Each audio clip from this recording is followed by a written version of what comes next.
Sex and drugs and rock and roll is very good indeed.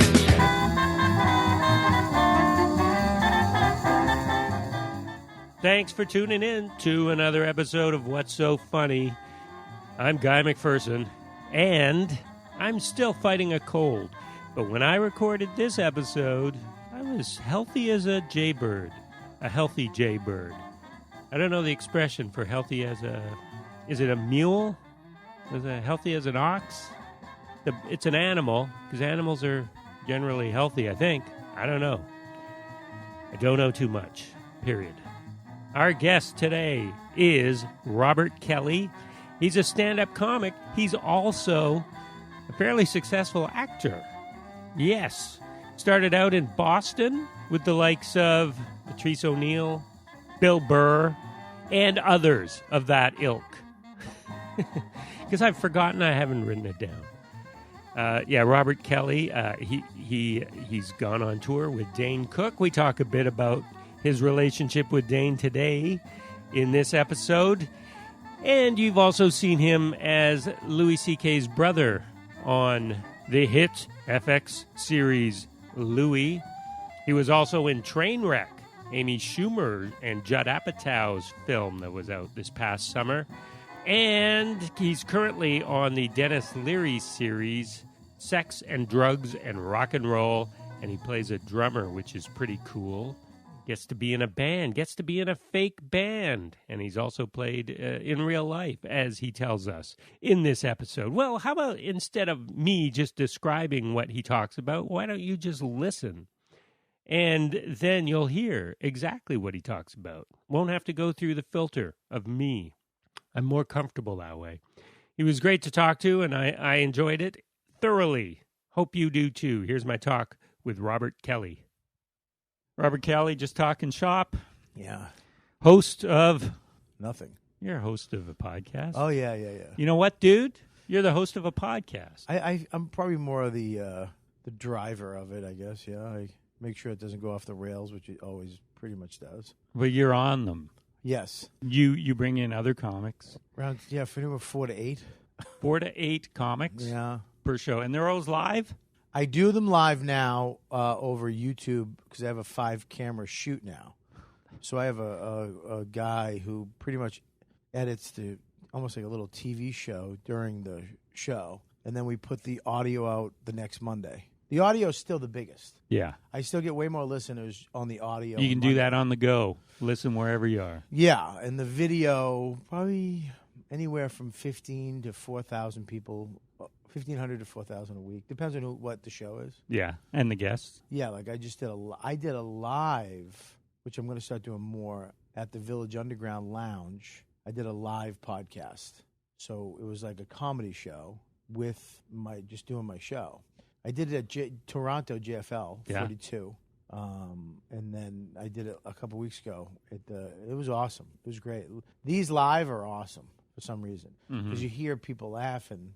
But then you don't get those, perhaps, I don't know, you can tell me, those real moments that you might get on a one-on-one, right? Because everyone's playing to the crowd. It's played more for laughs than, I guess. Well, my show is more, like an interview show, I think you get more moments, just because, that's what it's about. But like my show is, when you're in a room with 4 to 8 other comics at the top of their game, it's, you got to be on your toes. You think before you say something. Yeah. Yeah, you make sure what you're about to say. I have a thing called the bomb bandana, and it's used to be just a little bandana, little rag, and then somebody actually, one of the fans made a actual bomb. It says bomb bandana. It looks like a bomb. But whoever says something that stinks, we throw that at them, and they have to tie it on their microphone. So it's kind of like you're the last one to bomb. Mm-hmm. So nobody wants that.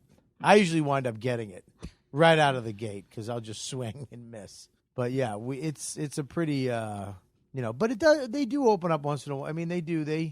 I've had some really interesting. I mean, dude, I just had a guy. It was weird. I had two guys on the show, regular guys, regular quote unquote guys, and actually three guys, and they all admitted to being with other men. Really? Yeah, they were all, like, two of them were like, yeah, In college? I slept with a guy. One guy I slept with, and this is a guy who I had on my show a bunch of times. He was like, yeah, I was with a dude when I was in college. Another guy was like, yeah, I sleep with, once in a while I fool around with dudes. And then there was another guy who's, macho voice, hey, really guy, football. He's just like, yeah, I'm gay. I'm totally gay. Been gay my whole life. These aren't comics. These are comics. Oh, these are comics. Comics, and it was. And so he wasn't out prior to this? Well, or was he? I don't know if he was out. He was out, but when you come on my show, you're, there's a lot of the comedy community is going to listen to it. So yeah, which I thought it was great. I love it when there's nothing better to me or likable about somebody when they don't care what we think. Yeah. To me, there's nothing more attractive in a person than them just not giving a shit what anybody else thinks of them. Yeah. And just being them. And they're cool with themselves. I love that. No matter what it is, No. It's just the fact that they're opening themselves up, being vulnerable, but not even being vulnerable because they don't care. Yeah, it's like my whole life, I was trying to fit in or be liked or, find out who I was, And when I see somebody just, I sleep with guys once in a while. I'm like, you sleep with dudes? And he's like, yeah. Yep. And it wasn't like scared or, didn't want to talk about it. He was like, yep, I don't care. And what was surprising to you is because this guy was straight? No, because he doesn't walk around going, I sleep with guys. He's just him. Right. But you don't know But that. he has relationships with women. Yeah. Yeah. It's like, you think, you put people in boxes, when you meet them. You see them and you're like, oh, that's this guy. This is this guy. Right. And then when someone actually is vulnerable enough or opens up enough, or they don't care and then themselves, it's like, oh my God, that's cool. You like comic books? Really? You look like you like motorcycles, you know what I mean? Or karate or something. Or MMA, All right. Well, what box am I in? What do you think? What box are you in? Yeah. Oh my God, you like to read. Oh, well, you see two books on the table. Well, you're a smart guy. Yeah, but you don't like comic books. I can see that. Good job. I don't. I No, never was into comic books, even as a kid. Yeah. I mean, I tried to read, some Archie or Yeah, whatever. you're very analytical. Yeah. Yeah, you're very left side of the brain. I don't know which side. Yeah, probably left. You have a little artsy in you because you do a podcast. Yeah. Podcasting is very creative. It's a new form of creativity that we just came across in the last, I think, 5 or maybe. You know how long I've been doing this? A month. No, how long? Since 2004. Really? 2004, Robert Kelly. I actually did my podcast. I used to do podcasting before Mark Maron. Me too. Yeah. He was on my show. And in fact, I tell him he stole my idea. Did he really? Well, I tell him that. I don't know if it's true. I think did we talk about this before? No. There was a thing called Gcast, and it was basically a website. Okay, you get a phone number, sign up, get a phone number, you call it, and you can leave a message for your fans. Hey, what's up? Robert Kelly, going to be at the Stress Factory next month. Give me a buzz, Yeah. You're supposed to leave a quick message, and then you give out that website, and they could listen to your messages. Would talk to Colin Quinn probably, 3 to 4 times a week. Call him up, we'd talk for a half hour.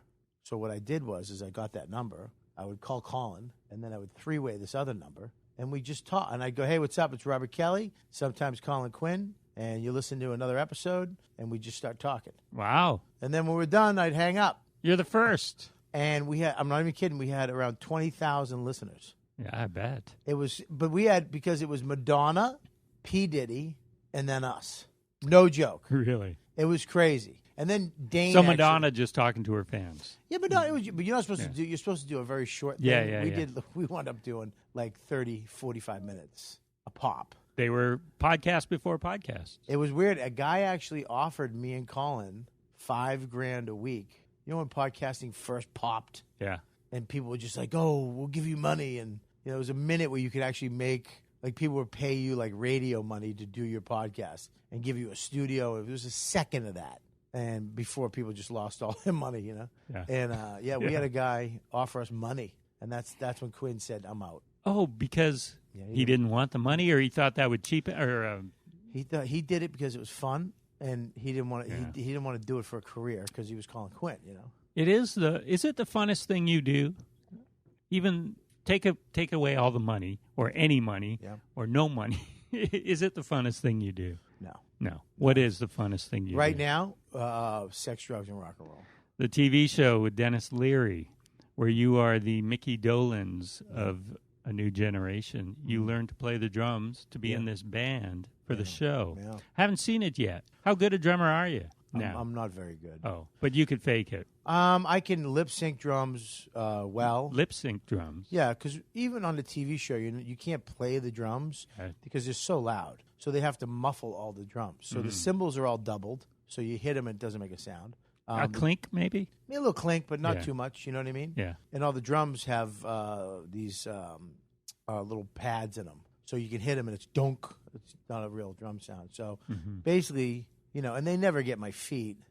So at the Because beginning, you got to do two different things with your feet. yeah. So yeah, you do. But by the end of the show, I could actually play the songs from the show, and I've been playing ever since. So right now, if you were to say, okay, there's a band out here, you're going to play AC/DC or White Stripes or something like that, I could do it. Go sit in. I could sit in and I'd fuck it up, but I could still go. Like there's so many levels of becoming a drummer. The beginning, it's like learning how to just go 1 2 3 4 1 2 3 4 and have your feet and your hands do different things. Yeah. Then it's okay. I can play the song by myself, right? But I always mess up at this point. And then you play the song by yourself and you can get all the way through. And then playing live is a whole different thing because you don't even know that you can't hear what the audience hears because all the all the speakers are faced towards them. Right. So you have to, you're the time. And I played live once so far.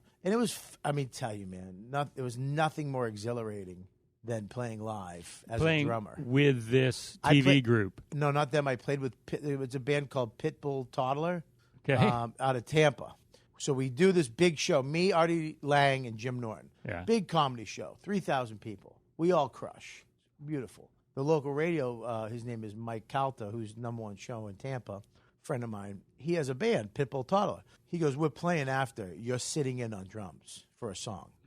Okay? So I'm like, dude, I've only been playing for a year. But you were excited to I'm try excited, it. but I'm only sitting there.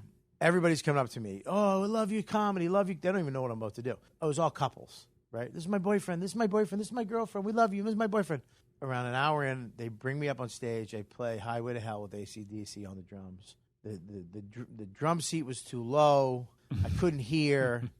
There's 400 people live, right, from the show. Right. And I just did it. And I made it through. Bow, bow, bow. I just, and bow, bow, bow, bow. At the end, put my drum, threw them out into the crowd. And it was the weirdest thing is Killed somebody. all of a sudden, it went from, this is my boyfriend, this is my girlfriend, to, hey, what's up, I'm Megan. Oh. So drums. That's the, all this time you're thinking Let me tell you, comedy. yeah, drums get you, it doesn't matter, get you chicks. You know what I mean? Comedy gets you couples.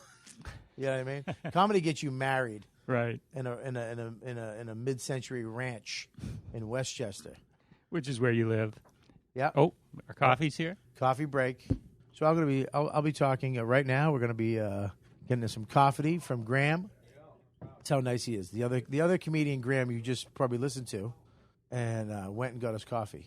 That's because it's a real coffee, sir. Oh, okay. That's a quad espresso with cream.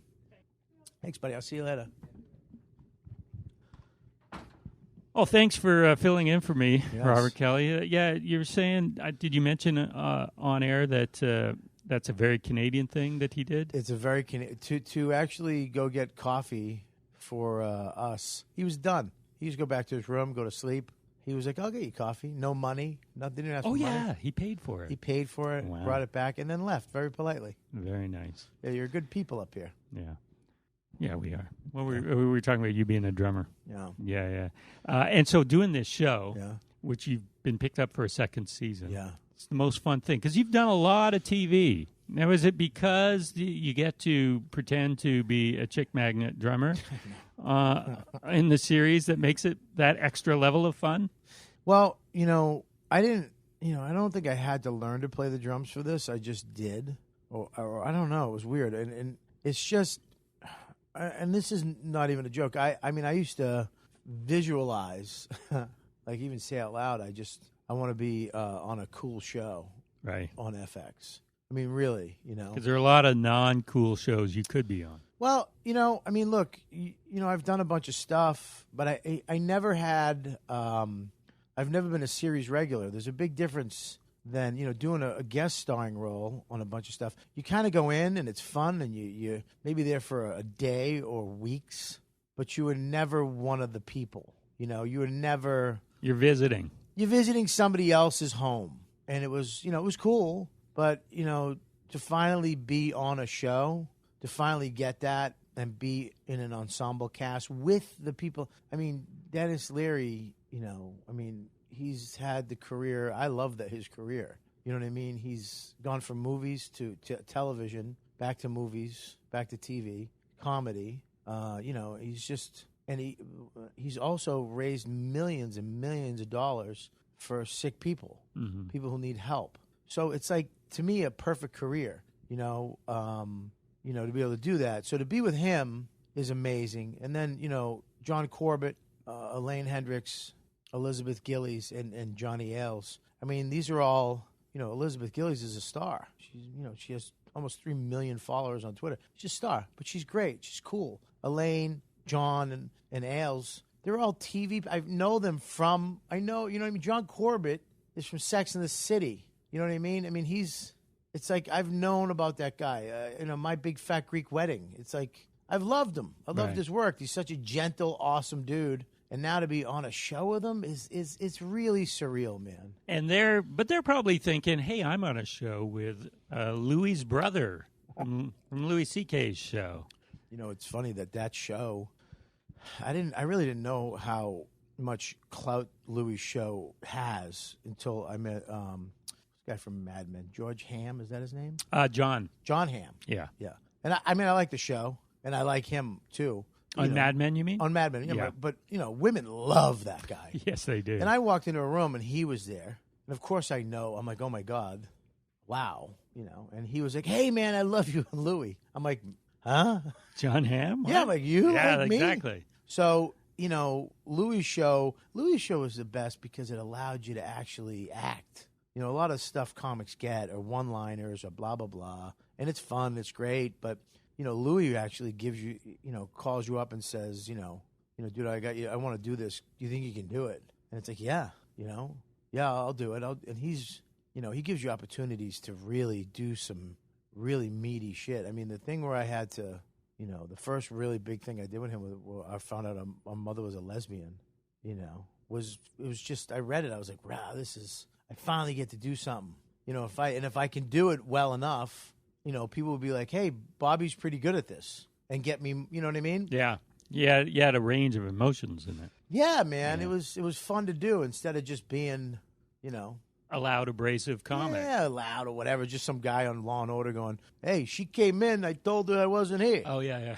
What are you doing? Where am I going? That. Because you've been on Law and Order, too. I've been on Law. Yeah, I've done that guy, which is fine. I love doing it. But, to do Louis, and there's no anxiety involved because the wardrobe is yours, pretty much. Hey, don't wear a black T-shirt because Louis does. You know what I mean? Two people couldn't possibly wear a black T-shirt. Yeah, but he doesn't even care. He so doesn't care. Yeah. I mean, you show up. But you just show up in what you're wearing. The suit I wore in that episode was my suit. Yeah. I had to wear a suit, so I was like, excuse me. I was like, okay. So I just, it's, you just show up and do it. And then when he gets it, because he's editing it, he wrote it, he's directing it, he knows he got what he needs. It's like, okay, cool, we're done. And you don't have to go, did I do good? Because he wouldn't have stopped if he didn't get what he needed. Mm-hmm. If it wasn't good enough for him. And if it's good enough for him, it's good to me, Yeah. Yeah, he's helped me a lot. Yeah. But it's still, I mean, you've done a number of episodes. You did a few this season. Yeah. It's still, though, a guest. Yeah, you never thing. know. Yeah, I don't know. I mean, he's been really good to me. He's a Boston guy. You're a Boston guy. Is that is that it? No, he doesn't care. Dennis Leary's a Boston guy. No, that's not it. No.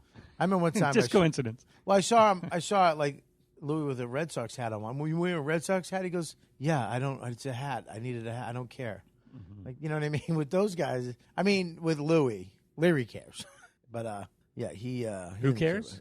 Dennis. Oh, Dennis. Yeah, he's a big sports fan. Yeah, he's huge. He's actually a Green Bay Packer fan, which is just ridiculous to me. It's crazy. But. I wear hats. Yeah. I got this Gonzaga hat. Before I had a Washington State Cougars hat. Yeah, you don't. And people would come up to me. Oh, Cougars. Yeah, it's a hat. I'm just wearing it. Yeah, it's funny that some people wear hats just because they need a hat. Yeah. Yeah, Louis is one of those guys. It's hard to find just a regular ball cap that doesn't have something emblazoned on it. Yeah, I would never wear a Yankees hat. No, that's true. I wouldn't either. I would wear any hat, but there is some where I just go, no. Everyone's doing it, or that's a team that I don't like. Yeah. Yeah, like Louis doesn't give a fuck at all. It's like, yeah, I don't care if it's a Yankees hat. Okay, I like the Yankees. Boo me. I don't care. That's great. I think that's great. I just don't have that in me. That's Robert Kelly I'm talking to. I'm Guy McPherson, and the show is What's So Funny? The station, CFRO 100.5 FM, Vancouver Co-op Radio. Now, you're from New York, but you started in Boston? No, from Boston. Oh, you're from Boston, and that's where you started your comedy. Yeah. Now, to me, I think of everyone from Boston being a huge sports fan. Yeah. Is that the case with you? Of course I was that guy, but then... I don't know. I think it was a few years ago, the first time the Giants played the Patriots in the Super Bowl, I kind of just revamped sports in my life because I remember they lost the game, and I think I punched a wall. And I remember all these other guys where everybody was pissed. You know, my father was in the other room. I mean, it was like a terrorist attack happened. That's the energy in the room. Like something tragic just happened on the news. And we were all like, what the fuck? I mean, people were outside and mad. And I'm sitting there. And then I looked around and we all had this logo on. And I was like, wow, this is like, I'm in a cult. Yeah. I'm in some weird cult right now. Like we all have the same clothes on, same color shirt with this logo. And then I'm driving around. I got in my car and I'm driving. I'm all like, what the mother? I'm pissed off. We built this whole thing up and we just lost everything. And I remember it was so quiet. I was the only one on the road. And then all of a sudden you just started hearing doors and doors shutting and cars being turned on and then lights. And it was almost like I was in a funeral procession. Out of nowhere, all these people that were at parties, pissed off, saying fuck it and getting in their car, going home. We're all in this line at night of just sad humans. And I was like, this is stupid. I'm never doing this again. My life is tragic enough, you know what I mean, with my bullshit. Never mind following this team all year and then being so fucking mad and sad when they don't win. When they did great. They did amazing. It was like 18-1. That's crazy good. Yeah. And I was like, I'm never doing this again. From now on, I will enjoy my sports, but I will just enjoy it. So, you didn't walk away. You just intellectualized it and said, it is what it is. Yeah. I hope they win. Yeah. But I'm not going to be in a funk for 3 weeks because they lost. Yeah. And I mean, I've done a lot in sports. So I went to a Super Bowl. I've seen the Red Sox win. So it's a little easier, I guess, to do that now. You know what I mean? Yeah. My real sport is MMA. So, and the reason why I like that is because I can actually want both of the people to win. Okay, whenever I've seen MMA, and I haven't for more than a few seconds because I just want to see somebody not die. I'm too worried. And I watched my first match the other day, and it was after the fact. It was about 5-8 minutes long, and it was that woman. Because everyone was talking about her losing. I had no idea who she was, but it was a big upset. Ronda Rousey. Rousey, is it? Yeah.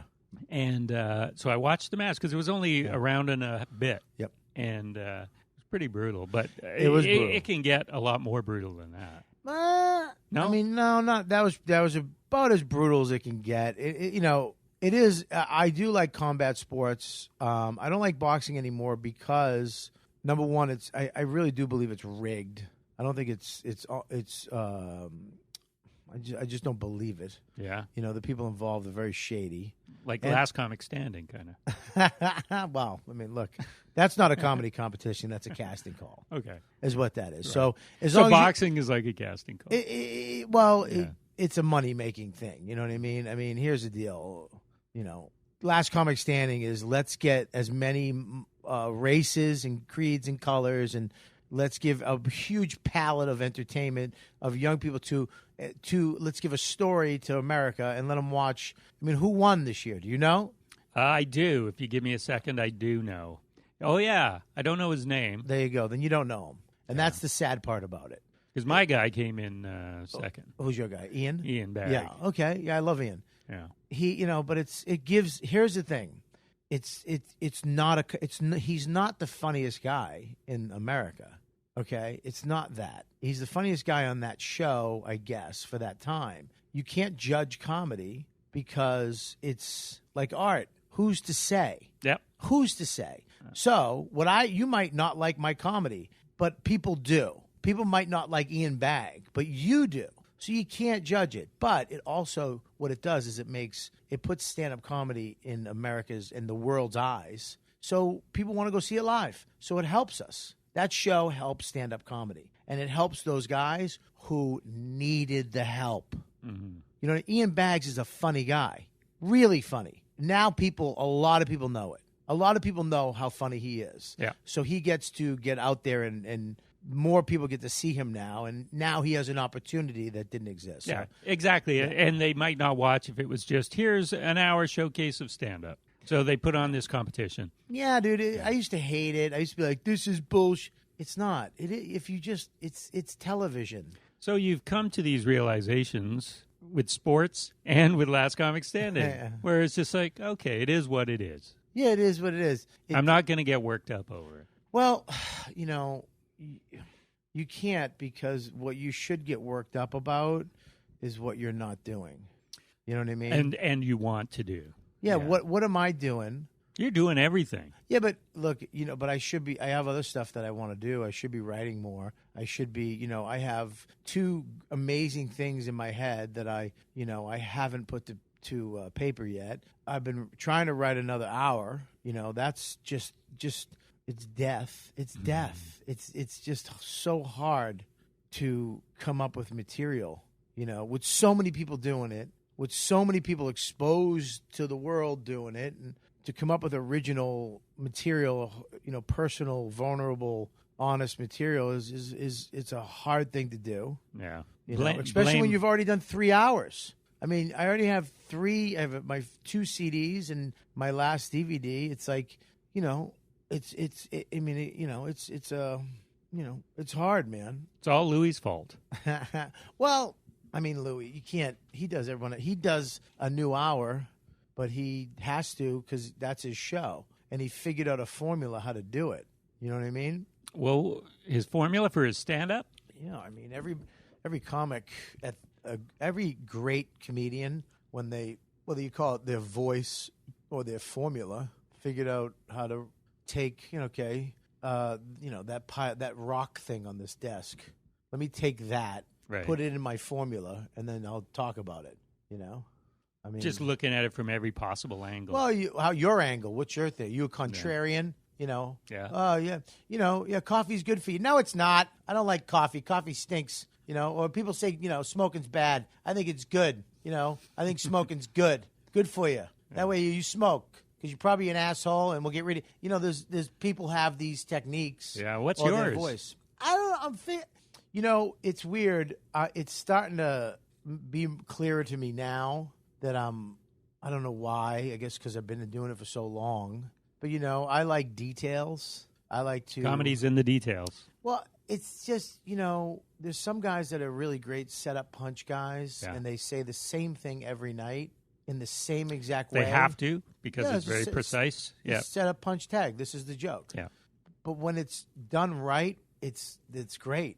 So you're like, wow, that's just fucking wow. Yeah. You know what I mean? But then there's guys that do, act things out or perform a little more. There's guys that are just brutally honest on stage, and it comes out. And then there's guys that do a little bit of all of it. And I think the great ones kind of do a little all of it, So... I myself, I like to act out stuff and tell a story, and I like details. I like to add details, like I have that joke about having after sex with my wife. It's disgusting. She dismounts me like she's getting off her dirty bicycle, and then I act it out, and it's like that detail with the words, and then actually doing it. The combination of that to me is fun to come up with those. Right. You know, like I have a joke about my wife hiding a bag of Hershey's Kisses. And I'm like, you know, I will wake up in the middle of the night, eat the whole bag now that you did that. And it will look like somebody blew the Tin Man in the kitchen the next day. You know, me just lying there with one sock on, chocolate on my areolas, and those little notes hanging out of my mouth. You know, it's like... and tinfoil over. Yeah, it's like, you know, having those... That's kind of what I like to do. Painting a picture. Painting a picture with words and then kind of acting out that picture a little bit right at the end of it, you know. You're also, I mean, I watched your special. It's on Netflix. Shot in a little club. Yeah. I don't know how little. How little is it? How big is it? 200 seats. 200 seats. So a normal-sized comedy club. Yeah. And you're very in the moment. You know, it was great. It was like stepping into a nightclub and watching you. That's exactly what I wanted. Well, I talked to Jim Serpico, who was the executive producer of it, and you know, he's the best. I told him I wanted the camera shots. I wanted it to be cinematic, and I wanted it to be like you're, you know, watching a stand-up live, because I always knew there was a difference between these hour specials that people were producing, in these big theaters. Oh my God! The camera swoops down, and there's one on the left and there's one on the right, and then they pan to the people in the front, ha ha ha, ha, which probably wasn't the laugh that he actually. You know, I go, you know, but the sound is different. I go, then when you hear that same guy's CD that was taped in a club, you could hear the laughter. You could hear that lady who laughed a little longer because that joke made her laugh. Yeah. You can hear that guy going, ha ha, because it really hit him. So it's this. You can feel the audience's pulse better on the jokes. With the theaters, it's just a wave of whatever. You know, it's fine, but I was like, there's just something different. A CD in a club was funnier to me listening to it than a DVD of a guy in a theater. Over here, it sounded very monologue-y. The crowd laughed when they were supposed. Over here, you could hear individual people and things clanking, and you know, when you could see me, it was important. There's a point where you can see me telling the joke, and they're laughing at it at the same time. So you could see the crowd laughing at the joke as I'm telling it. The joke that you're telling, yeah, you know, which. I really wanted that, and I didn't know how they were going to fucking do it without, you know, seeing the camera. But Serpico and Bobcat Goldthwait, you know, they figured out, and their crew, how to do it, how to light it, and how to get those cameras in there, and that's such a small venue, and make it look exactly what I wanted. Was it all one show? It was all the second show, pretty much, yeah. Pretty much. Well, when you tape something, you do two shows, hopefully. Yeah, because and it's always you might need it. It's always one show. So 90% of the time, 99% of the time, I just used the second one. But I actually did an hour and 50 minutes because it's the backstory. Almost 2 years before that is when I was supposed to do my special. Oh, really? Yeah. Same act? Nope. That's why I had an hour and 50. I had an extra 50 minutes. Uh-huh. Okay. Yeah, we were set to do it. I did not want to do a theater. I got turned down by everybody.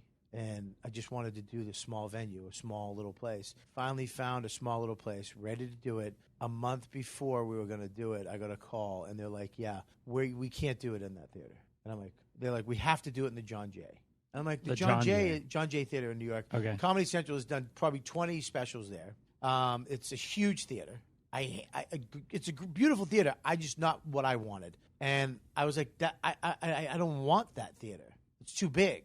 And there's been a million specials there. I go, who's shooting a special there before me? And they were like, Steve Byrne. I'm like, okay, so you're shooting a special there the night before. You want to save $20,000, whatever the hell it would cost you to rent the theater we wanted. You just want me to do it there. So everything's set up. I was all ready to go. Why. Yeah, everything's set up exactly. Yeah. So I said no. I was like, I'm not doing it. And my, Jim Serpico was like, okay, cool. And we pulled out, which was it was the hardest thing ever because I finally had my hour. Yeah. Someone was backing it. Someone was paying for it. And it would have been then for Netflix as well? I don't know. I don't know. Then you would have sold it. Then they would sell it, but who knows where they would have sold it. But they had deals with Netflix, deals with everybody. So, but I said no, and it was like, okay, I might have just, sealed my fate with this special. So a year and a half later, a little over a year and a half, actually, we came back with the same people. And they were like, okay, do it the way you want to do it, blah, blah, blah, blah, blah. And then at the last minute, I was like, you know what? I go, can we, these people are cool. They're really cool, but can we just do it on our own? I was like, Jim, can you just pay for it? Right? Jim, would you please? And he actually did. He was like, okay. And he did it. Because you didn't want it attached to anyone, because then they might start suggesting things. I was like, why can we just risk it? Can we just roll the dice on me for a little bit? And hope that you sell it. Yeah, man, let's just try. Yeah. Because I believe that this will be different than everybody else's. I was like, I believe the people that said no, when they see what we have in our heads, but I believe that they'd be like, oh, I get it now. I really thought that. And if not, his kid doesn't go to college, and I'm selling this shit in a parking lot at side splitters in Tampa. Yeah. But we did it, and we sold it to Comedy Central, which is great that they bought it, and then Netflix bought it. Mm-hmm. So it was great. There's more than one way to skin a cat, and sometimes these executives think there's only one way to skin a cat, and it's got to be this way. Well, look, they have numbers and money and blah, blah, blah, and people tell, I get it. It's cool. But, the great part about technology, which I love because I'm a big nerd when it comes to gadgets and tech. Yes, I know now. Is that, you can do it yourself now, and you can do it for a lot cheaper. Yeah. And if you have an ounce of creativity, right, and you have the ability to put the hard work in, you can do it yourself. Sure, as long as you have someone paying for it. Yeah, well, yeah. Like Steve Serpico. Jim Serpico, yeah. Well, what's funny is, we all made money. We all made money because we own it. That's good. So it's ours. So it's funny, too, is that you could make no money and lose money, or you could make way more money than you would have ever made if you went with somebody else. And we made way more money than we ever would have made doing it our way. Which I don't know in this business if there's any better feeling than doing what you want to do and having it pay off. I don't know, because you're just doing it because you love it, and you're saying if it makes money, it makes money. If it doesn't, it doesn't. But this is what we want to do, so let's do it. And you have a vision. Yeah, that's right. And it is subjective too, because some people might prefer seeing comedy in a theater.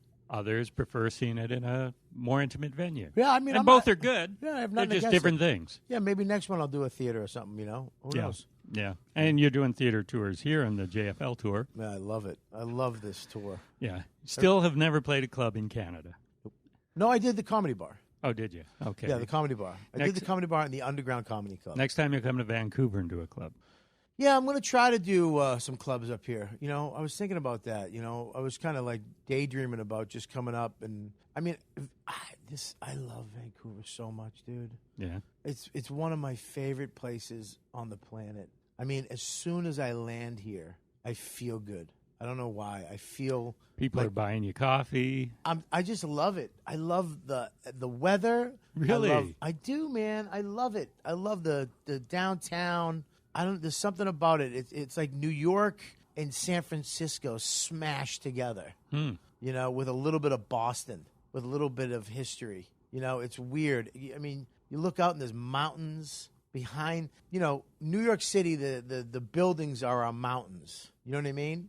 It's like, but this place has mountains. Real behind mountains. These mountains. That's right. Yeah, I love it here. When they filmed Rumble in the Bronx here. Oh, is it really? Yeah, and in the background you see mountains. That's funny, yeah, man. They film a lot. I filmed My Best Friend's Girl with Dane up here. With Dane Cook, another Boston guy. Yeah. And, by the way, it's an off night. The comedy club, the comedy mix is just up the street. So maybe tonight you should just poke your nose in and see what it's like. Here's my biggest problem. And I go in and they want me to charge me for a ticket. And then I got to go, hey, I'm a comic from out of town. Well, we don't. That's my biggest fear. There's one of these clubs. I'm here with the JFL tour. That'll get you in. Yeah, and then I go in, and then they still. And here's another thing too. They go, hey, do you want to? Oh, hey, what's up, Robert? Yeah, you want to do some time? Sure. And then I go up and I take a nice hot one, And then I got to deal with whatever Vancouver comedy community is like, yeah, Robert Kelly just took a fucking hot one on stage. Come on, when was the last time that ever happened? I took a hot one recently. When? I just took a hot one. Oh, right before I came on the tour. Oh, my God. I was at the Village Underground where I shot my special, by the way. And I went up and I did, out of the gate, I did a new joke and it bombed. It bombed so bad. The only one laughing was Liz, the manager of the club. And she was laughing because no one was laughing? She was laughing. Is that right? I went out and I was just about it. It's how I want to fuck a robot. How like we're going to be fucking robots soon. Yeah. And it was all young people, and these chicks, and they were looking at me like, what? And it was and it's such a dirty joke. It's just, my jokes, like when I do it usually gets dirty, and then I kind of clean it up, and it cut the fat off, and then it's an okay joke. Like angry jokes are really angry, and then they kind of clean themselves up a little bit. But this was just jizz, and it just kept, I think I said jizz 95 It was so bad. A long bit, new bit that you opened up with. And I stayed in it, and it was just, and then the next bit, which should have got me out, literally it was my second parachute. I pulled it, and forks and knives were in there instead of a parachute. Yeah, it was bad. And that gets in your head when you're up there? Well, it's a little weird now because, when you're going up, people are applauding when they, oh, section, woo! And they kind of know you, and it's a weird thing for them to expect you. But, the only way out of it is to acknowledge it and be like, you know what? Fucking, yep, fuck you, that joke stinks. I'll get it. You get it. I'll do it someday. I actually did the joke on this tour, and it worked. Now, this is a relationship tour. Yes, it is. And I guess that's a relationship with robots. Well, it's true, man. There's going to be, Japan has made a robot that looks human and beautiful. You wouldn't be able to tell from a distance. And they're going to add I forget her name. She's actually transgender. Used to be a man, is now a woman who invented satellite radio. I forget her name. I think it's Mark. It was her old name. But she's inventing, basically personality files where they can take you and put you on a chip. And so they can have a little robot and put you inside that robot, and things that you do and say, someone can have so you don't really die. They can have you. Okay. I was thinking you having sex with yourself. Well, no, you could do. I'm sure people are going to do that too. Probably some fucking egomaniacs. Trump will have a Trump doll. Yeah. And but yeah, it's coming. It's coming. And for guys, the whole point literally. The whole point is that it's for guys, because women have been fucking robots for years. They have a whole plethora of choices when it comes to sexual devices. We have one, which is is just the grossest thing. It's a vagina in a cup. Basically, it's disgusting. In a jar? Yeah. Have you seen it? It's called oh God, they sponsored my podcast for a little bit. It's a vagina in a cup. It's a vagina in a big cup. It's the gross. It's like what the line of the act where it says it looks like a present a serial killer would give another serial killer. Yeah. It's like, is it? Yeah. What it is? Oh, it's a vagina. Where'd you get it? Seattle. And they sponsored you. Awesome. Yeah. Awesome. It's the worst thing ever. I used it. It's just terrible. It's just terrible. You used it. I did. I had. Of course, you have to. Yeah, because they're a sponsor. You have to. If I gave you a vagina in a cup, you would use it. You might not tell anybody. You might be like, no, I didn't use it. You might lie about it because you have some sense of dignity and decorum. Yeah. Yeah. Yeah. So I would. But you're all about the honesty and opening up. Yeah, I have no choice. Yeah. I would have to be like. But you have a family, and maybe your kid is going to grow up. Your kid is 2. You make a good point. That has been. It's very. Daddy. Well, I know it's. It's funny when you first start doing radio or whatever. You're so open because you want to stick out or right. Stand out. Just I think it's a cool thing to be honest, But now that I'm older and I'm looking at my kid and I'm like, Jesus, he's gonna have to hear some jokes that I did right about his mom. Yes, there's some on the special. Yeah, it's like weird, but he'll get over it. Well, he's a part of you. You're a part of him. So he might grow up that way, too. Yeah, he'll understand it, I guess. He'll get it. Or, I think the best advice my mother ever gave me is I was getting beat up by these kids, and she was like, just make fun of yourself. They're calling you gay or fat, or just say, yeah, I'm a fat queen. I love cock. Your mom told. She didn't say love cock, but just say, yeah, just go with it. Make fun of yourself with them. She goes, I guarantee they will stop doing it. It will disarm them. And I actually went back and I was like, yeah, my mother is a whore. She loves dick. Because that's what they were saying. They were saying stuff about my mom. I didn't tell her that. And they started laughing. They were like, what? I was like, yeah, she loves dick, man. She just loves a big dick. And they were like, are you fucking crazy? How old were you? I think that was 7th grade. Wow. Yeah, 7th grade. And it worked. They started laughing. And they actually became my friends. Isn't that weird? Yeah. I became friendly with those guys. Yeah, it's not weird that they'd want to befriend you, but, maybe you should have thought, hey, these guys were dicks to me. Why do I want to be friends with them now? Yeah, that's one thing. See, I don't have that in me. I don't have that thought process.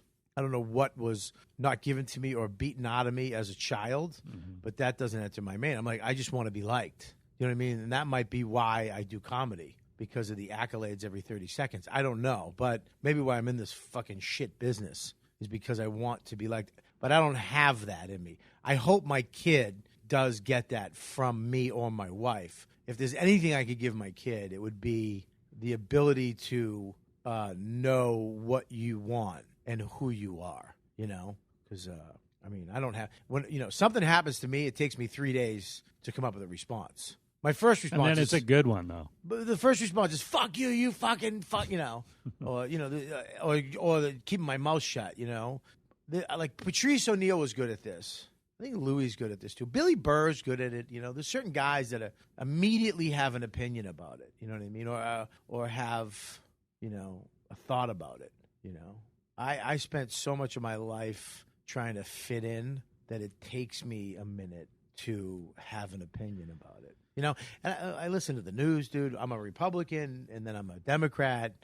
I can listen to, Easily swayed it's by argument. Well, here's the thing is that everybody makes a little sense.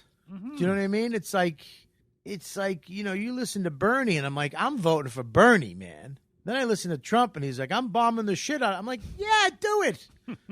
And then you listen to somebody, you're like, I do get swayed very easy. I don't know how to change that. It's just who I am, I guess. I just hope my kid doesn't have that. I hope my kid just says, just knows what he wants and who he is, and knows who he is from the beginning. Well, you could drill that into him. Yeah, I want to drill it into him, but. You are listening to What's So Funny on CFRO 100.5 FM in Vancouver. It's Vancouver's cooperative radio station. I'm Guy McPherson, and our guest is Robert Kelly. You mentioned Bobcat Goldthwait directed your special. Yep. He's another Boston guy. We mentioned a lot of Boston comics. A great tradition of comedy in Boston. Yeah, it is. And I just started watching 40 minutes in, and I had to go to sleep. Bobcat's documentary on Barry Crimmins, another Boston legend. Yeah. Now, you grew up, or you started out, was he Nope. booking? I don't know any of them. I didn't know any of them. I did one show with Barry Crimmins at a college. And was he nice to you? Well, he wasn't mean to me, and I wasn't mean to him, but we weren't. And I sent him an email after I sent him, I think it was a direct message on Twitter, after I saw his movie. Great movie. They Call Me Lucky. Yeah, They Call Me Lucky. That's the name of it. After I saw that movie, I sent him a message, and I said, Barry, your movie is amazing. It's the only movie that I had to watch. I had to finish it, and I didn't want to. I wanted to stop it so many times. It was such the hardest movie I ever had to watch, this movie. And, I never had anything like that done to me, but I've been abused mentally and physically, not sexually, right. So I could relate with this, this abuse of a helpless child. and for him to be the type of comedian that he is, and then to actually expose this, and him and Bobcat, give us this. I said, I met you one time on a gig, and my ego was too strong, and my self-esteem was too low to actually talk to you, and I regret that.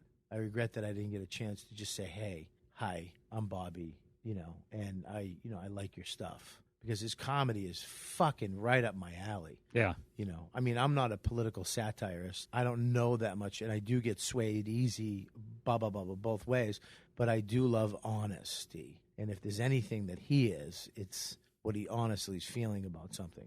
So, I got to talk to him a little bit about it. He's actually playing, when I get back to Creek in the Cave, I'm going to try to make it to see his set. I'm going to try to get a bunch of comics to go and watch him. Because, to come away, that movie hit me so hard. Oh, yeah. Man. Because of the abuse you went through? Because of the abuse that we all go through as kids. I think we're getting better as parents. You know what I mean? I think that's our job. I'm a better parent than my mother was. My mother did shit to me, but she wasn't. She was just young. Oh, she liked big cock. Well, yeah, she did love big cock. She did. She's a whore. But, it's fucking God. Thank God you made a joke. Finally, you fucking made me comfortable. It's like fucking doing NPR for the last 45 minutes. Now you make a nice big dick joke. Good. I hope you choke. But, yeah, man, that movie was fucking epic. Yeah. And people should know who Barry Crimmins is. Yeah, I knew him years ago. He had an album out. Yeah. A record called Strange Bedfellows. Yeah. It was him, Randy Credico, Jimmy Tingle, and Will Durst. Wow. It was 4 political comics, 2 per side on the vinyl. And that's where I knew him from. That was probably the 80s. Yeah. But, he was a great comic. But that movie is so well done. Bobcat Goldthwait directed it. Yeah. Bobcat's fucking... another career that I love, he did this comedy, he boom, popped off, did some movies, and then he slowly went into directing and writing, and now he's just doing so much cool stuff, man. And he's still doing comedy. Yeah. And he's such a cool, gentle man. Bobcat, I'm so glad I got to meet him and do something with him in my life, When Jim actually suggested it, and he's the go-to comedy director now, Bobcat. Well, yeah, man, I saw him do Morgan Murphy's, and I loved it. And I haven't seen that one yet. It's great. Morgan Murphy's one that was directed by him. It was great. And I had mentioned him to Jim, and Jim was like, I'm friends with Bob. And then he was like, we should get him to do it. And I was like, I would love that. And Bob did us a favor. He did us a favor. I mean, a big favor. He seems like a sweet guy.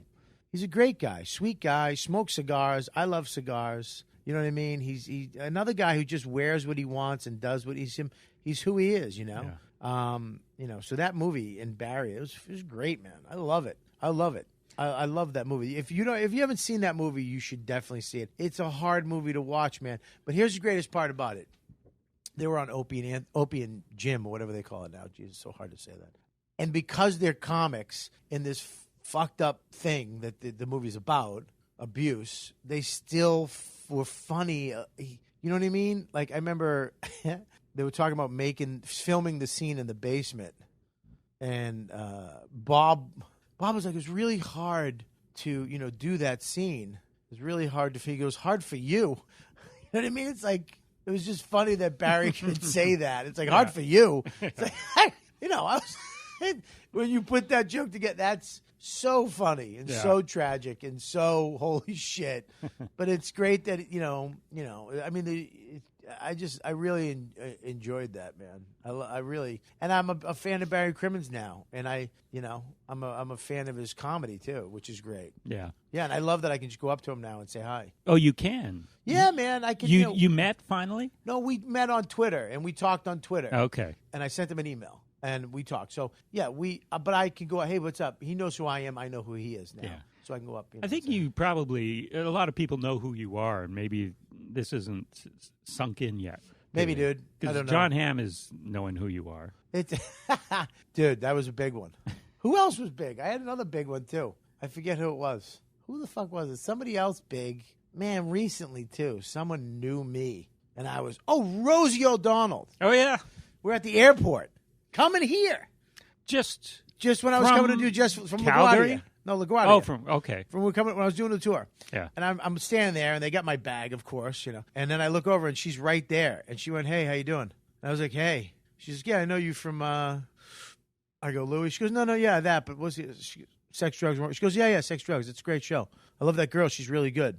She's a really good singer." I was like, "Yeah, she is." And I was like, "Rosie fucking knows me." Rosie O'Donnell. Who I love, man. I love Rosie. I saw her do stand-up 1986 here in Vancouver at the Plaza of Nations. Yeah. Yeah, she was nobody then, but she was funny. Yeah, she's funny, man. Yeah. She did stand-up Spotlight after Bobby Collins left. It was one of those shows. They had the evening at the Improv, stand-up Spotlight, and I remember watching her and just being like, now that is I love that. She's up there being her. She's edgy. She's crass, but she's cute and funny with it. You know what I mean? It's not, and I loved watching her. And I loved, I really did. I love her show. I remember my mother was like, "Can't you just get in the audience of Rosie's show?" That's all. That was the dreams for my mom.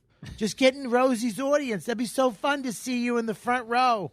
I'm like, I'm trying to be Rosie. She's shooting low. Just get in the audience so we can see you on TV. Yeah, she's probably right. I probably should have. That's Robert Kelly I'm talking to. I'm Guy McPherson, and the show is What's So Funny? The station, CFRO 100.5 FM, Vancouver Co-op Radio. Hey, last time I saw you, or the first time I saw you, and the last time I saw you here, was opening for Dane Cook, 2009. Now, he's another Boston guy. What is your relationship with him now? It's, oh, man, we don't talk that much anymore, dude. He's... But you were close at one time? Yeah, we were inseparable. Oh, yeah? Yeah, man. Was there a falling out, or it just happens that you don't talk so much? No, it's not really fall. I mean, I got a wife, I got a kid. I'm trying to live this other life right now. And, he's still single, lives in L.A., I think he's got a Lamborghini, you know what I mean, a motorcycle. Yeah.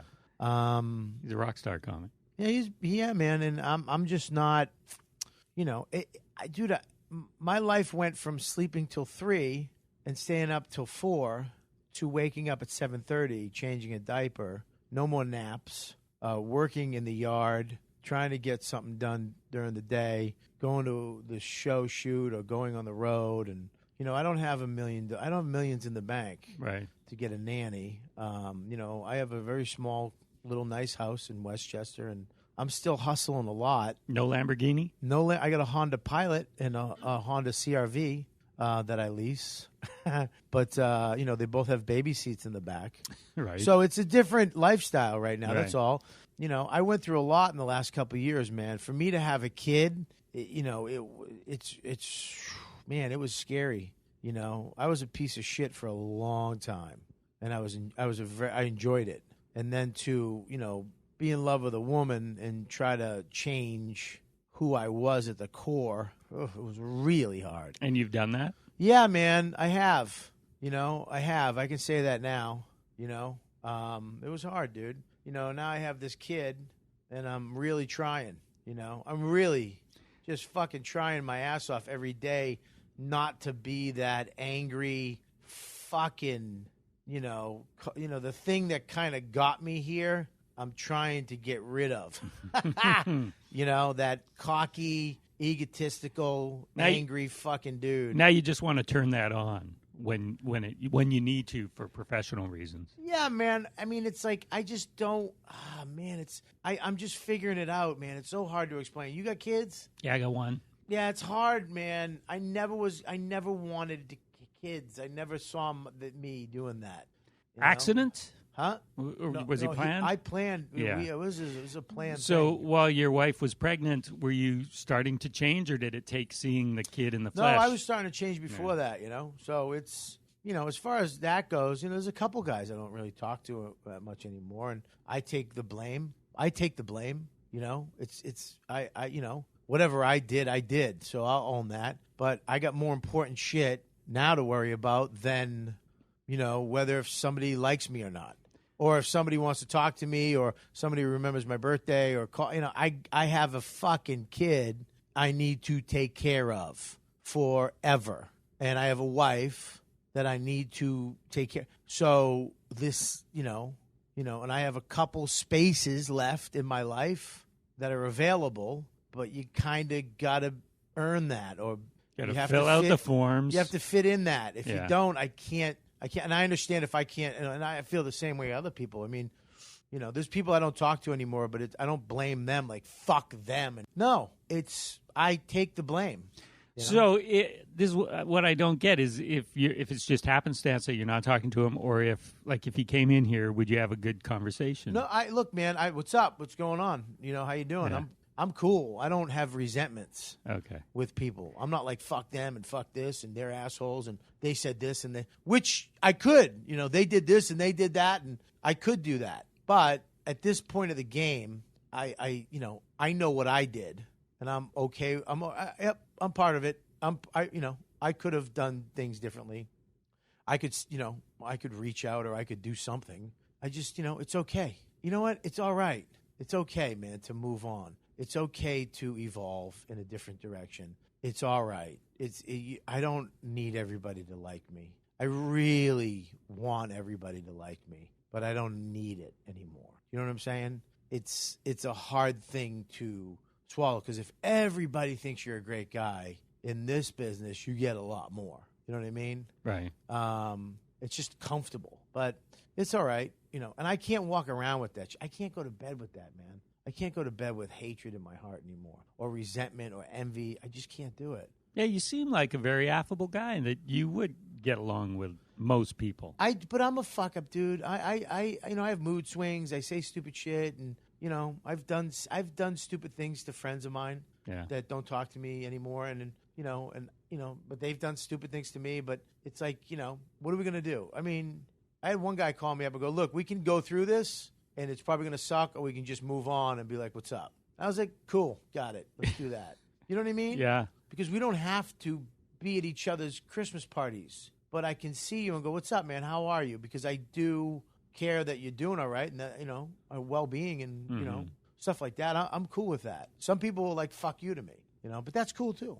It's just the way it is. Right. I have, a couple friends. Colin Quinn's my friend. I think Keith Robinson's my friend. Jim Norton's my friend. I have friends outside of comedy now. I have, a friend of mine, Joe, and then I have younger comics that I kind of take under my wing and, cool with them. And they're friends of mine, too. Different levels of friendship. For now. Yeah, for now. I mean, yeah, they all fly away. But, right.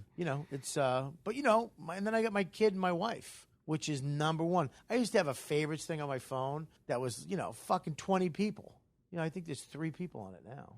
That's it. And I was like, look, fuck this one, that's it. And those are my people. And then everybody else is around that, So, it's way different now. You're getting along with the people on tour, though. That is right. Yeah, man. I mean, Jerry is a fucking, man, is he funny. Yeah. He makes me laugh, dude. He's a silly guy. And he, both on stage, and I know you like his TV show as well. I love his TV show, dude. I really do. I'm a fan of just silliness. Yeah. Have you ever seen his interview with Charles Barkley? No. Oh, check it out online. Is it great? It's hilarious. Yeah, he's awesome, dude. I was a little nervous about Jerry, because Because why? Well, he's an alpha male. He's a hit show. I mean, he has in Canada though. Yeah, but it can't look, man. Everybody here knows who the fuck he is. Yeah. You know what I mean? And I like the show. Yeah. So it would have sucked if he sucked. Yeah. Because I really do, honestly. I'm a big fan of that type of show. And he makes me laugh, dude. He's so stupid off stage. And he is that guy. He's a sports guy. He's a jock. He's a teacher. He's that guy. Yeah. But he's just a silly fucking dude, too. Christella's awesome. Hilarious. I've toured with her before, so it's like she's me, basically. I mean, I go to get an iPad. She bought one. We eat the same shit. We order dessert. We're very, very similar. Cristela Alonso, very similar. So it's really the female version of me. You're the 2 Americans on the tour. Yes. And then you got Graham Chittenden, who is, I've nicknamed him the sniper, because he will sit in the back of the van or wherever we are, and he will, me, Jerry, Christelle, all be going off, and then he'll just spit out the most ruthless one-liner that just hits somebody in the chest from 1,000 yards away. Just boom, boom. Where did that come from? Yep. Duck. I'm telling you, man. He is the sniper. Yeah. He just comes out with these lines, and you're like, what the fuck? Did that come out of you? Yeah, and he's killing it, man. I mean, he's really annihilating on stage. Yeah. He really puts the hammer down, and that's usually the spot that isn't he just fucking kills it, man. What I know you've done JFL tours before, or one other. No, I've done a few. You've done a few. Yeah, I've done 3 in Canada. in Canada. Yeah. Yeah. So what have you learned this tour about our great country? I know you you learned to hate it and hate us. Yeah. But you've warmed to us now. What have you learned? I don't know. I really do. I really do like you guys, and I like doing comedy up here. I don't know if I'm being spoiled because it's JFL. Probably. But the thing is, too, is that, these shows, there's everybody in the audience on these shows, which I like. It's not just, my type of fans, okay? Yeah. Or Jerry's fans. Or there's all ages, all ages, races. all everything, Yeah. every show. So to me, when you can do what I do my way and they laugh, that means it's good. Because you can be raw. I'm raw, dude. Yeah. I can be raw. I don't really say it's raw. I say it's honest. Okay. You know what I mean? Because, what I talk about is what I think I really believe is relatable. Because I think if it's relatable, then they'll laugh. If the old lady will laugh, and so will the young hot chick, if it's relatable, as a human. When it's raw, when you're talking about, fucking a chick in the ass. Oh, my mother's sucking big dick. No, but, that's raw. Right. I don't know what that is. I don't know. I wouldn't, but when I talk about wanting my wife dead. Everyone can relate. Is that what you're saying? To be able to say I love my wife, but I've wanted her dead, and hear people laugh at that. Not everybody laughs at that first line, but there's certain amount of people in the crowd that go, ha ha, because they immediately understand what I'm saying. Right. They know, and then I have to get the rest of them with the setup. You know what I mean? But those people that literally go, ha, the women and the men, and they go, ha, they immediately understand where this joke's going. Yeah, it's like when Louis used to do material about throwing his kid in the dumpster. Yes. Or whatever. Yeah. Yeah. Yeah. Was that exactly it, or am I conflating? Well, there's a kid things? where my kid's an asshole. Yeah, he yeah. talks about his kid. But there's people that immediately go, ha. Right. And he was one of the first to do that. Jerry does that too now, I think.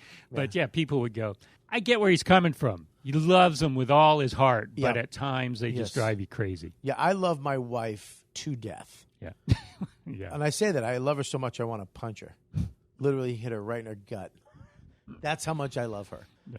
People get that too. It's like, I get it, But it's, so, is it raw? No, it's just real. I think there's a big difference.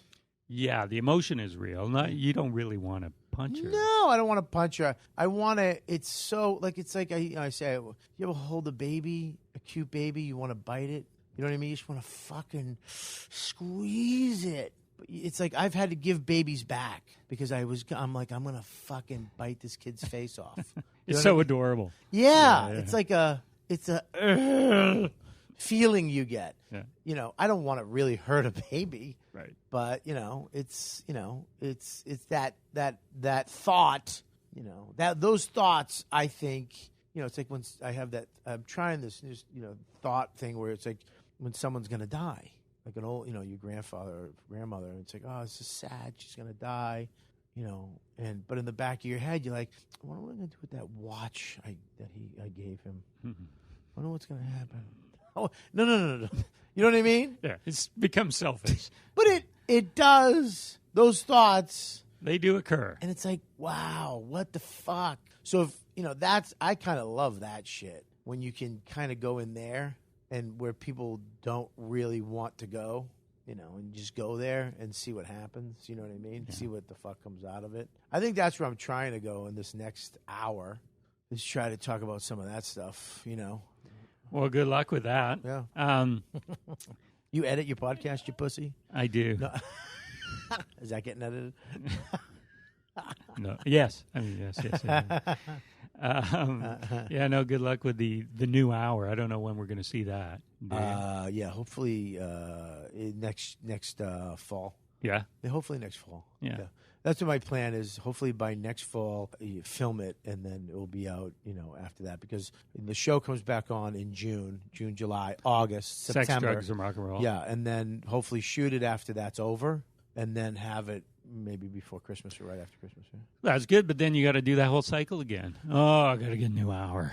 Yeah, it really. But maybe by then, I'll hopefully fucking win an Emmy on Sex, Drugs. And then I'll be making so much money. See, if I can get fuck you money, that's the one thing about these famous comics that write hours all the time. They can literally take 6 months off. They can take 6 months off and fucking just fuck off.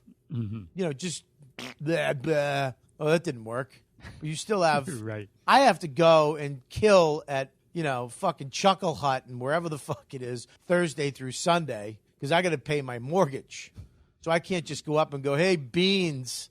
Fucking beans. You know what I mean? Who the fuck eats beans? They do. They make you fart, right? I can't do that. I have to fucking somehow finagle. You need that cushion. If I could just get a nice hot mill. A nice mill. That's all I need. You'd never do this podcast. I would fucking definitely do this podcast. Yeah. Yeah. Definitely, even though it's like NPR to you. Yeah, well, no, you're good. You could swear a little. You can swear, and you had that good joke about my mom sucking dick. That was probably the funniest part of this podcast. Hey, well, you were. I was. Thank you. Yeah, thank you, Robert Kelly.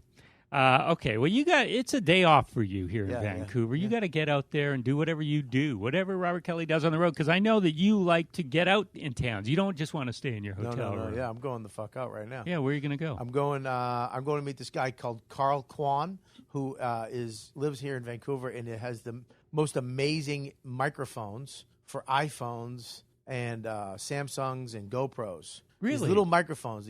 I actually do my podcast on my iPhone with them, called Edutige microphones. Huh. So instead of having that whole big rig, which is awesome, I have little tiny ones. I'm going to meet him for lunch right now.